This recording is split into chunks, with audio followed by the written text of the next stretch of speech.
I've hiked over 200 miles on the Pacific Crest Trail, and I've also hiked countless times in the UK. So here is my top 5 differences that I've found between wild camping in the UK and the USA. Let's go.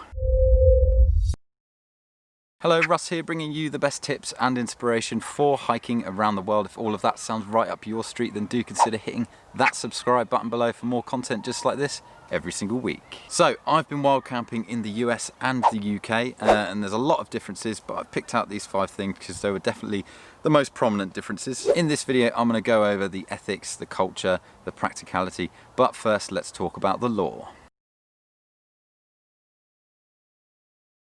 I found in the USA you can pretty much camp on all of the national trails in the tent sites that are designated right next to or really near the trail all along the way, so long as you have permits. In the United Kingdom though, wild camping is only legal in Dartmoor National Park in certain areas and in Scotland. In Scotland you don't need permits most of the time unless you're wild camping in the Loch Lomond and the Trossachs National Park, and there's only designated areas where you need permits at certain times of the year, I think between March and September. In England, wild camping is tolerated in the Lake District, however is still illegal, but there are bylaws in the Lake District that allow you to wild camp so long as you are above the highest fell wall, that you're in open access land, and that you only camp for a certain amount of days and with very small groups of people.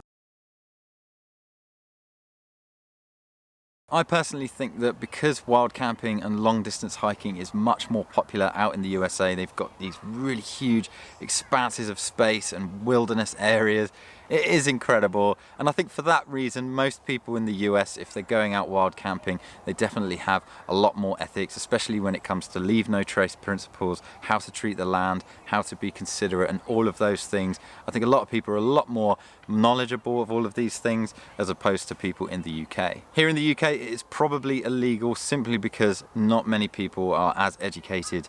A lot of people are, I know that, especially people that do a lot of hill walking, those that are mountain leaders, those that are a lot more experienced, and it's truly a love for them. But I think a lot of people come from the cities here in the UK out into the wilderness areas. They don't really understand, they're just going for a weekend, maybe it's their first ever backpacking trip, and they're just there for a joyride, and they're not really thinking about any of the ethical implications that are involved when you're doing any kind of long distance hiking, wild camping or backpacking. So yeah, with the US, because it's more geared up, it's definitely a better place to be for wild camping. It's a lot more kind of comfortable feeling, you feel like you're more welcome to do it there. In the US, the culture around wild camping and hiking is definitely a lot more free. What you have is a load of real long, mega long trails out there, and thousands of people attempt these things every single year from all over the world. The culture is fantastic. You've got trail towns, trail angels, all of the shops in the trail towns are kind of geared up to accommodate for the hikers. You've got accommodation, you've got loads of people doing it, so there's loads of friends, you get parties on the trail. It is definitely a lot more free out in the US. The locals in the trail towns are also a lot more accustomed to hikers coming through, and like I said, they have all of their businesses set up around the trail culture, especially in Idlewild. It was a big trail town. But yeah, as I said in points 1 and 2 about the law and about ethics, those points definitely do help with all of this. In the UK, from my experience, what I've found is the culture mainly sits around day hiking. Long distance hiking is pretty much unheard of. If you tell anyone that you're planning on hiking, like say from Land's End to John O'Groats or doing the South Downs Way, a lot of people would think you're pretty much mad. It's basically like a lot of people here in the UK, they just go out on their day walks, they go to campsites and they camp near their car. That's kind of how it's done. Camping is a lot more of a family orientated thing. You'd go to like a campsite out in say the New Forest, and it's just full of people with their caravans and tents, and they're just there for a bit of fun, and they're not really thinking about integrating long distance hiking with wild camping in between for your rest. As I said, because long distance walks are a lot less popular, also the law, and point number 2, which is the ethics. Locals in the towns are a lot less accustomed to hikers coming through on these really mega long hikes that you get out here in the UK. So yeah, points 1 and 2, the law and the ethics, and the fact that people aren't really as knowledgeable about leave no trace principles and leaving a minimal impact on the wildlife and on wild spaces. It definitely doesn't help with this point on the culture. Even though I've said all of that, It's not that bad. It does sound like it's a really dark and dingy place to come out and hike here, but so long as you're camping in the right spots, you're doing it legally, you're knowledgeable about all of the things that I'm mentioning in this video, you're not really going to have a problem. The USA is definitely geared up way more for wild camping, especially on their long distance trail. On the PCT, as I was walking along the trail, you check Gut Hook and there are tent sites just dotted all around the trail. Some of them are right on it and they're really small. Some of them you'd have to walk about 50 feet off the trail, and there's a massive tent site where you could probably fit about 30 people in. It is insane how much more geared up it is. Over here though, in the UK, unless it's legal in the spots that you're hiking, any of the trails that you're walking on, what you're going to find is you'll have to come off the trail probably for about an hour or two to go to a designated pay-for campsite, which isn't really half as practical as what I experienced in the USA, but you know, we get what we're given.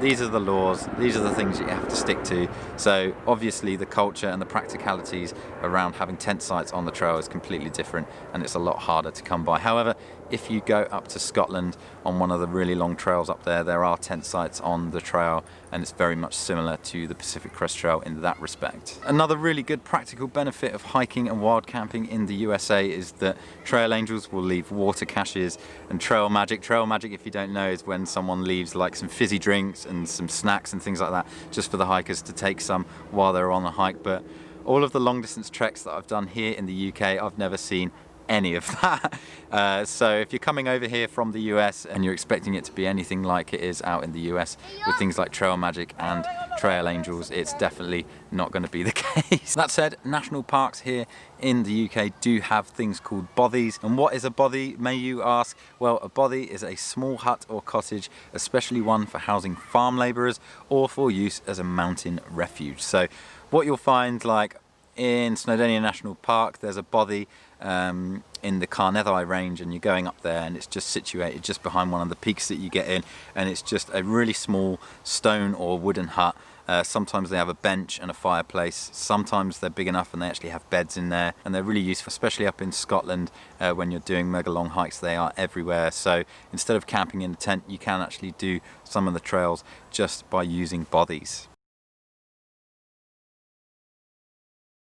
In the USA, one of my favourite things about the postal service out there is that you can get general delivery boxes, stock them full of all of your favourite snacks and food and supplies that you need for the trail, and then you can bounce them ahead into each post office, and if you don't need one, you can bounce it ahead to the next post office in the next town. It's just a really handy, really kind of efficient way of resupplying, and if you think you're going to get stuck, you can bounce one of your boxes ahead to where you think you're needing it. But here in the UK, unfortunately, that isn't really the done thing. If I'm completely wrong and you've had experience of doing this here in the UK, then do let us know in the comments section below, and if there's any tips that you have about doing it. But I've never been able to find a post office that will let me stock a box and just keep posting it ahead to different post offices. It's just not really the done thing over here in this country. I absolutely love wild camping here in the UK, but over the years I've just gotten more sensitive to where and how I camp. The Lake District is accepting of it so long as people keep up the good work of ethical camping principles and abide by the law. Wild camping in the USA is more relaxing and much more widely accepted, making the whole experience wilder and more fun. What do you think about wild camping here in the UK versus the USA? If you've been to both places, do let the trail hunter community know below in the comments section. We would really love to hear from you. Thank you so much for watching this video. Thumbs if you liked it, subs if you loved it, and I'll see you in the next one.